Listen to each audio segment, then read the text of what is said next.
Oke, selamat siang teman-teman. Selamat siang. Baik, gimana nih perjalanan tadi menuju ke sini? Mulai dari Mbak ini dulu ya.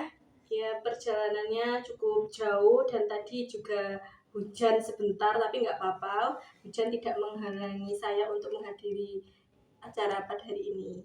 Oke, Mbaknya Macet. macet. Iya. Ya ampun, ada acara gitu ya Mbak di jalan tadi. Iya. Oke. Ada acara. Oke, Mbaknya. Alhamdulillah lancar. Alhamdulillah. Oke, sebelum kita mengawali sesi konseling hari ini, alangkah baiknya kita berkenalan dulu ya Mbak ya. Mbaknya boleh memperkenalkan diri dahulu. Baik, perkenalkan nama saya Putri Natasha. Saya sekarang sekolah di Universitas Nahdlatul Ulama UNU di Blitar. Oke, di UNU ya Mbak ya. Iya. Oke Mbak, semester berapa Mbak? Semester 2. Oh, semester 2, masih baru-baru ini ya Iya. Mbak ya. Oke, Mbaknya bisa memperkenalkan diri. Perkenalkan nama saya Dinda. Ya. Kerja apa sekolah Mbak? Kerja. Oh, kerja ya, oke. Baru lulus ya Mbak ya? Iya. Oke Mbak, Mbaknya. Perkenalkan nama saya sendiri Tanggaini. Saya sekolah di SMKN 1 Meko. Oke, jurusan? Akuntansi. Oke, kelas berapa Mbak? Kelas 12. Oh, kelas 12 mau lulus ini ya Mbak ya? Oke Mbak. Baik, sebelum saya mengawali sesi konseling pada hari ini, saya akan memberitahu Mbak kalau di sini itu mempunyai asas kerahasiaan. Jadi mbak-mbaknya nanti kalau ingin bercerita tentang masalahnya jangan sungkan-sungkan dan jangan takut kalau tersebar luas gitu ya Mbak ya. Itu Mbak. Oke.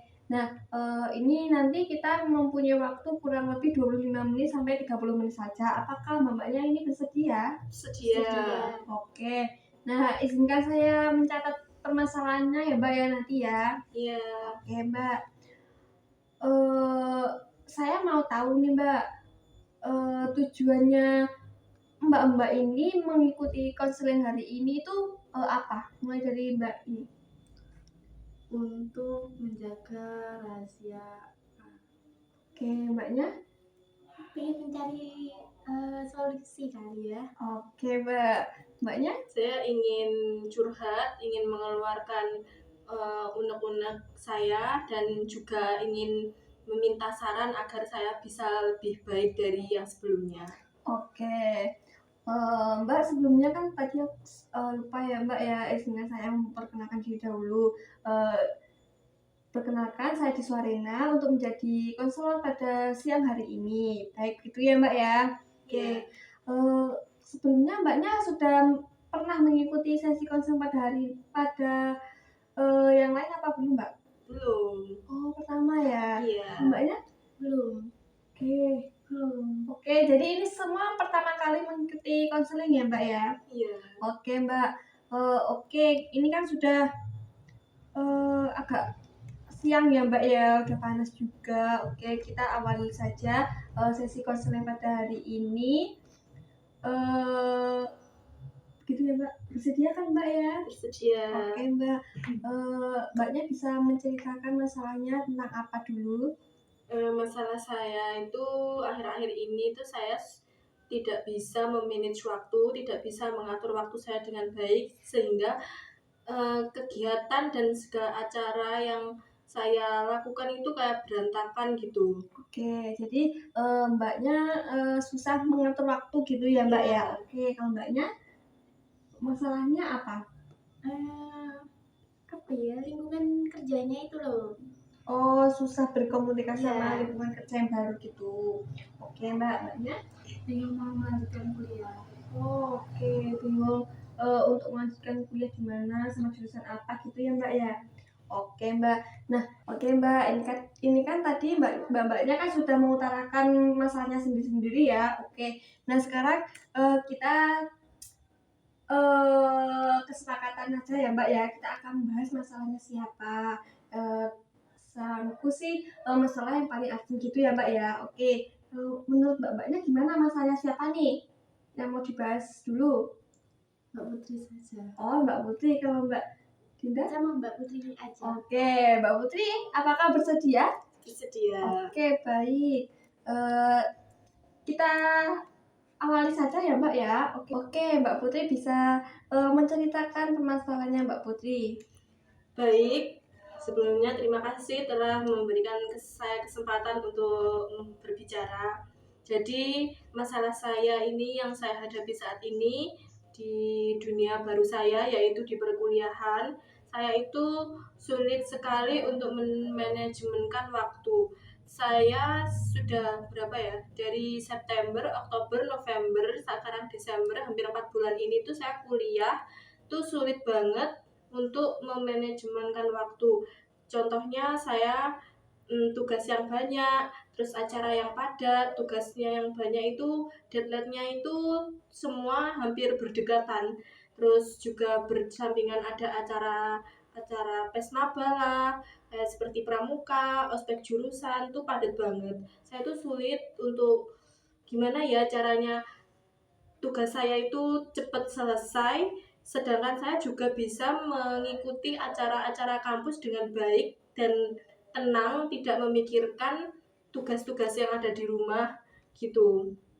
Lalu kan saya juga Sabtu Minggu kan juga libur. Di situ tuh saya sebenarnya juga ada niatan untuk mengerjakan tugas, tapi saya itu selalu susah banget untuk melawan rasa malas saya. Seperti ini contohnya gini, setelah sarapan pagi kan free ya. Free itu saya sebenarnya ingin mengerjakan tugas, tapi nggak tahu dari mana rasa malas saya tuh muncul, jadi pegang HP, scroll sosmed tanpa disadari sampai jam 12 sampai sore, akhirnya tugasnya nggak ke handle. Terus ya udahlah dikerjakan besok aja atau besok masih minggu. Nah, minggu itu juga gitu. Setelah mengerjakan pekerjaan rumah, capek istirahat, ambil handphone. Pokoknya tuh kalau setelah ambil handphone, pegang handphone tuh lupa waktu, nggak bisa mengontrol gitu. Jadi tugasnya jadi nggak ke handle. Terus ya sebenarnya sudah masuk kuliah lagi kan, ya sudah belajar hal-hal baru lagi, ya pasti ada tugas baru lagi sampai menumpuk-numpuk gitu. Oke, jadi Mbak Fitri ini kurang bisa membagi waktu gitu ya Mbak ya, Iya. antara tugas sama bermain HP gitu ya Mbak ya. Oke Mbak, Mbak-mbaknya yang lain apakah pernah kayak permasalahannya Mbak Putri ini? Pernah. Boleh ceritakan Mbak, nggak apa-apa Mbak, sekilas saja. Nah, kalau lagi hari Minggu itu kan kadang PR-PR yang hari kemarin kan belum saya kerjakan ya. Itu saya kayak lupa gitu, lalu main HP saja setiap hari. Jadi gimana ya, Kak, tugas itu malah nggak dikerjakan gitu, dan biasanya kalau pas mau buka tuh bingung gitu. Oke, jadi hampir sama ya sama Mbak Putri ya. Oke, kalau Mbak Dinda? Sama. Oh, sama. Mungkin karena belum konsisten aja ya. Mungkin ya. Oke. Kembali lagi ke masalahnya Mbak Putri ini tadi kurang bisa membagi waktu. Nah, Mbak Putri ini apakah sudah pernah membuat kayak skala prioritas gitu Mbak? Apakah belum?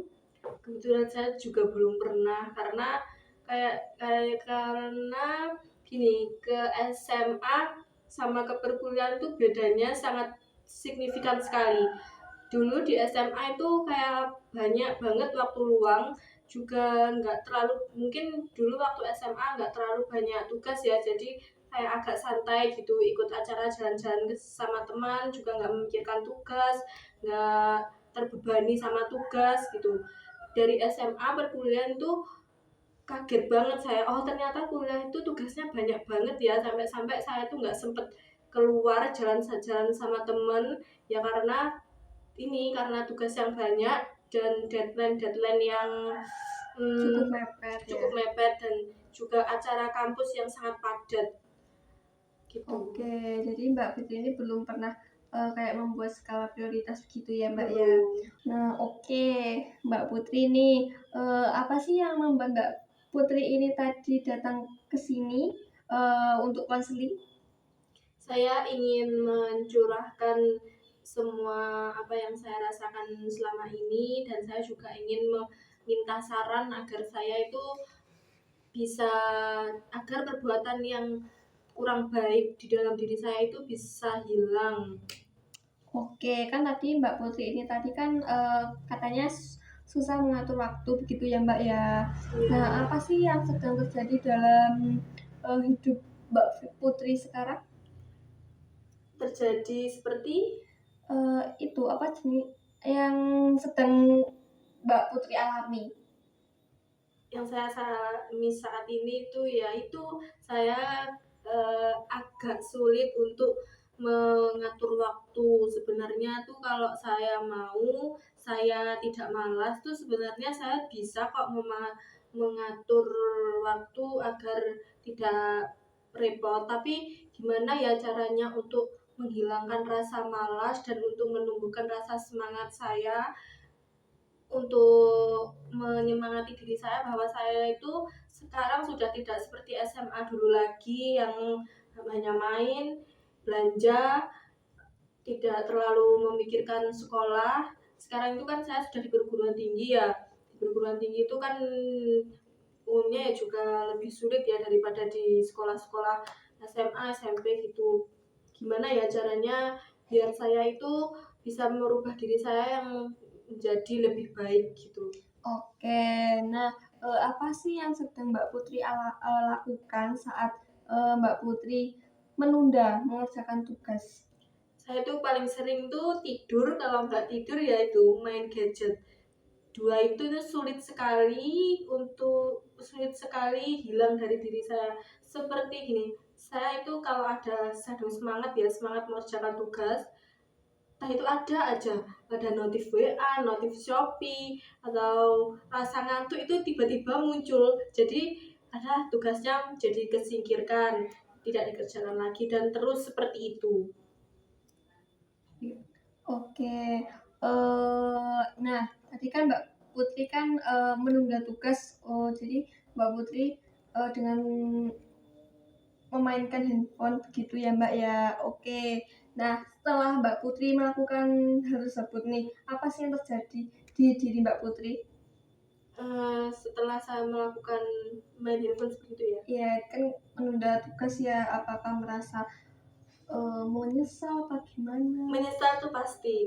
Di akhir tuh pasti menyesal, aduh, andai saja tadi tidak memegang HP, andai saja saya tidak menonton YouTube, mungkin tugasku ini cepat selesai dan saya bisa tidur dengan nyenyak tanpa memikirkan tugas. Penyesalan itu pasti ada, tapi ya gitu kan, penyesalan itu selalu di akhir ya, setelah menyesal baru bisa mengerjakan tugasnya. Ya Nah, meskipun dengan waktu yang sedikit ya, lebih, karena kalau menyesal itu kan di akhir-akhir, jadi mengerjakannya itu juga di akhir-akhir, oke. mepet deadline. Oke, nah menurut Mbaknya nih gimana nih dari masalahnya Mbak Putri ini menurut Mbak Entah? Oke, Rumit. iya sih, oke. Katanya Mbak Dinda rumit Mbak Ya Putri. ini memang rumit ya, karena ya gimana ya, saya itu kurang bisa melawan hawa nafsu saya untuk Main handphone. mm, Oke, oke. Nah, perasaan apa sih yang sering muncul pada Mbak Putri ketika kayak tugas menumpuk, terus deadline deket-deket gitu? perasaan saya cemas, gelisah, dan capek, pusing, stres, karena tugas kuliah itu beda sekali ya sama tugas SMA, SMP. Kalau sekolah dulu kan, waktu sekolah kan tugasnya ya cuman kerja kelompok, mengerjakan LKS, nanti tulis ya pilihan ganda kan sudah ada jawabannya, tinggal baca-baca di halaman depan-depan ya. Kalau tugas kuliah itu kan bikin makalah, proyek ke sana kemari. Contohnya Saya kemarin UTS proyeknya mengajar di SMA itu juga sulit sekali, sulit mendapat izin dari kementerian, Kemendikbud, harus sana kesini ngurus surat, minta persetujuan dari kepala sekolah, dari dosen. Tugasnya itu kalau kuliah itu lebih ke berat sih menurut saya. Gitu. Oke, iya Mbak. Jadi menurutnya Mbak Fitri ini cukup berat ya Mbak ya tugas kuliah ini ya. Iya. Oke. Nah, eh, apakah yang Mbak Putri alami ini tugas individu apa kelompok Mbak? Yang paling rumit?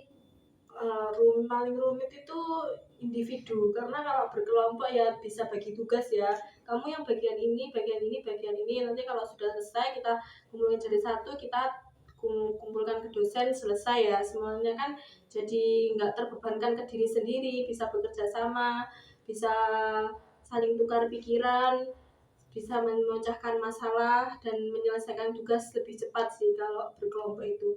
Kalau individu tuh ya semua pure dari pikiran sendiri, tugas kerja keras sendiri, dan semua dilakukan sendiri tanpa bantuan orang lain, hanya bisa tanya mungkin kepada teman, ke dosen gitu. Oke, sekarang menurutnya Mbak ini gimana Mbak?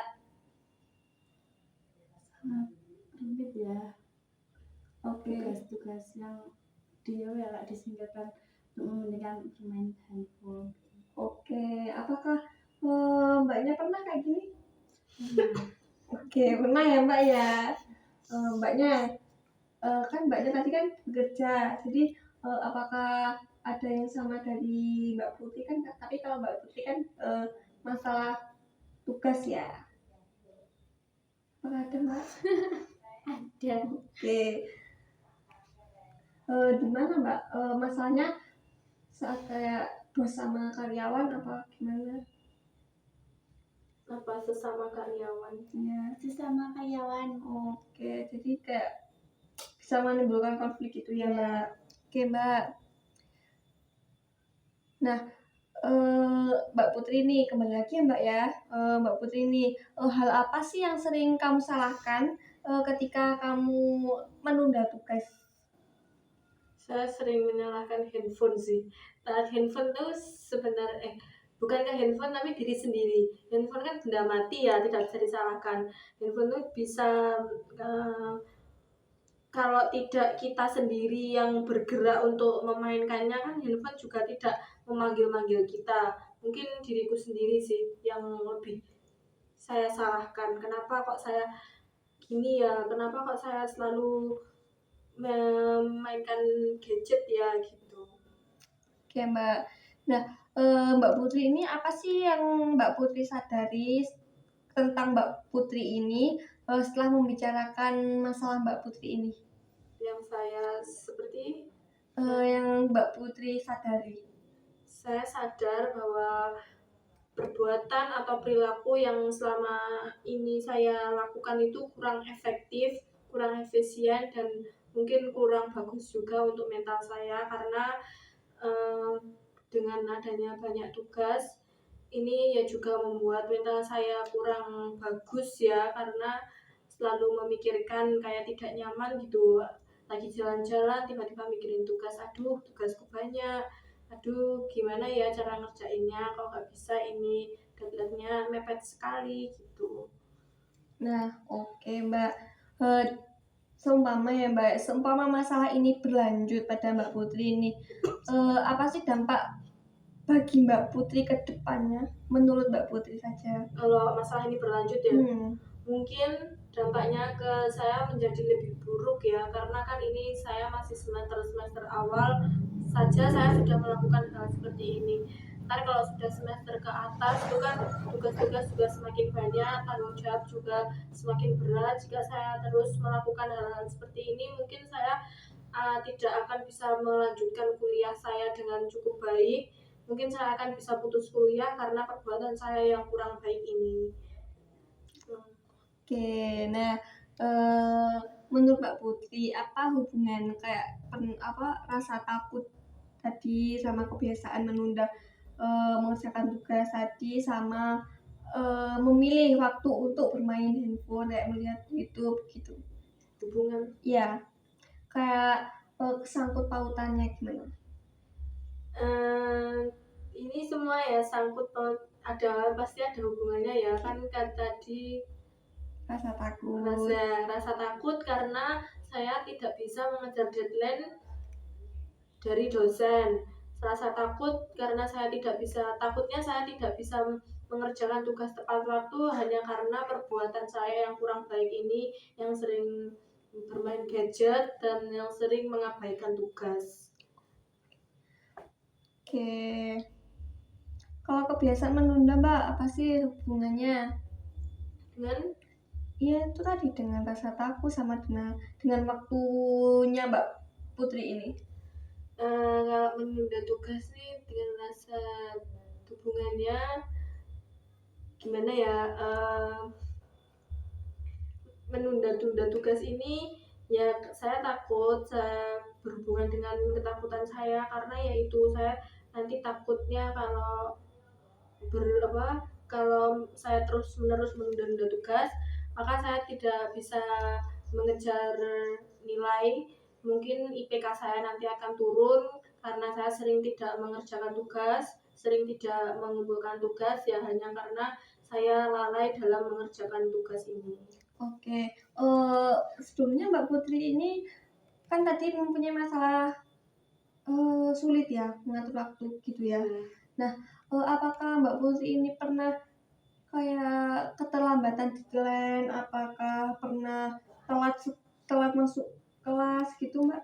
Kalau telat masuk kelas sih jarang ya, mungkin 1-2 kali. Kalau deadline itu ya cukup sering, tapi selalu sama dosennya itu kayak diberi kesempatan gitu loh. Tapi kan lebih baik ya, kalau lebih baiknya itu ya dikumpulin hari Selasa, ya hari Selasa semuanya harus selesai, semua harus dikumpulin. Tapi itu saya kadang masih memohon waktu diperpanjang sama dosen atau masih memohon kepada dosen, mohon Pak, tugas saya diterima Pak, saya sudah ngerjain sulit-sulit masa gak diterima. Saya masih sering mohon gitu karena ya gitu saya sering terlambat untuk mengerjakan tugas. Kan lebih baik ya kalau kita sebagai mahasiswa tuh lebih baiknya ya kalau dikumpulin hari Rabu ya hari Rabu, Selasa ya harus Selasa gitu.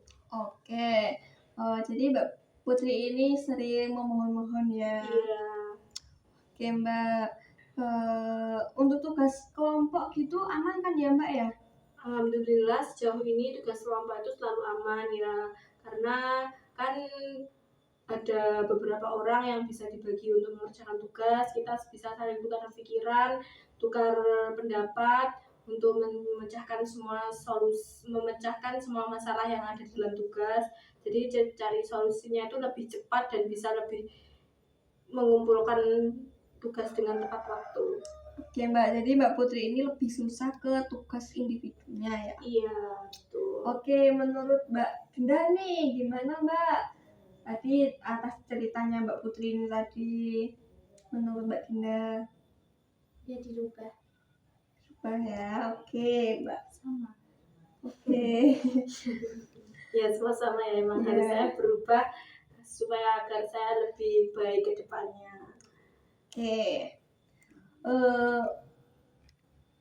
Saran nih ya dari masalahnya Mbak Putri. Gimana Mbak menurut Mbak Nita dulu? Saran untuk Mbak Putri.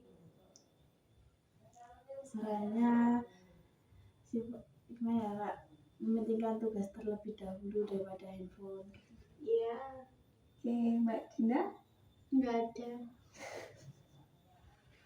Masa nggak ada sih Mbak saran untuk Mbak Putri ini? Sedikit aja lah untuk Iya. memotivasi saya biar saya juga bisa Nggak berubah. Sedikit saja Mbak. Lebih konsisten aja sih, jadi kan kalau belum terbiasa konsisten kan susah ya ngaturnya. Oke, itu ya Mbak ya. Iya. Oke Mbak. Oke, ini kan waktunya sudah agak siang banget ya Mbak ya. Oke, izinkan saya meringkas atas permasalahannya Mbak Putri tadi ya. Iya. Tadi Mbak Putri kurang bisa mengendalikan waktu. Jadi Mbak Putri sulit memilih mengerjakan tugas dulu apa memainkan handphone dulu kayak main YouTube gitu ya Mbak Iya. ya. Oke Mbak. Oke ini kita waktunya kurang lebih sudah 25 menitan ya Mbak ya. Iya. Oke Mbak. Nah menurut Mbak ini yang lain ada tambahan nggak Mbak untuk masalahnya Mbak Putri ini? Nggak ada ya Mbak ya? Mbaknya? Nggak ada, oke. Karena teman-teman yang lain nggak ada tambahan nih Mbak Putri. Iya. Kita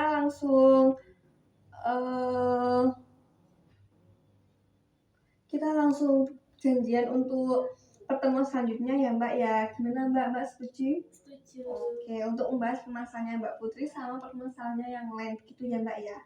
Oke, nah teman-teman ini mau hari apa ya kita bertemu lagi untuk pertemuan keduanya? Rabu. Rabu? Iya. Oke, yang lain gimana? Setuju apa enggak? Setuju. Oke, tempat yang sama, jam yang sama begitu ya Mbak ya? Iya. Oke Mbak. Baik, ini waktunya sudah habis ya Mbak ya. Oke. Baik, begitu saja. Semoga Mbak Putri ini bisa berubah begitu ya Mbak ya.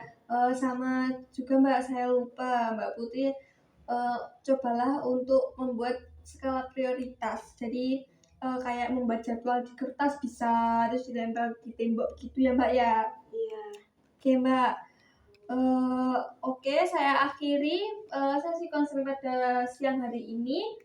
Terima kasih sudah hadir di sesi konseling pada hari ini ya Mbak ya. Oke Mbak, terima kasih ya Mbak. Iya, terima kasih.